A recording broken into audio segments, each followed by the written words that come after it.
السلام عليكم ورحمة الله تعالى وبركاته. عزيزي برج الثور، وزن بين الأمور بعناية وفكر في الأهداف التي تريد تحقيقها، فكل الأنظار موجهة إليك، وقد تواجه بعض العراقيل التي تشعر بالارتباك فيها.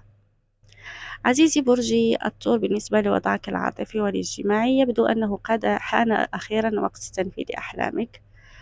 تحلى بالشجاعة وسوف تتمكن من تغيير ليس فقط في حياتك العاطفية ولكن حياتك الشخصية أيضا. يفيض قلبك بالحب، فتعمل على تقوية علاقاتك الاجتماعية ورغبتك. صحيا يا برج الثور، خصص وقت فراغك لبعض الأنشطة الترفيهية.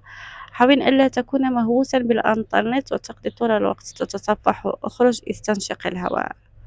برج الثور، اسمع إذا أغلقت الشتاء أبواب بيتك وحارتك تلك الجليد من كل مكان، فانتظر قدوم الربيع.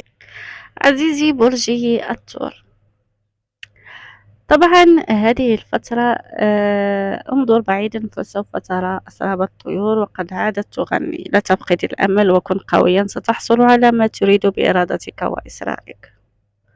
برجي الثور، برجك اليومي ينصحك ببذل المزيد من الجهد لإسعاد نفسك.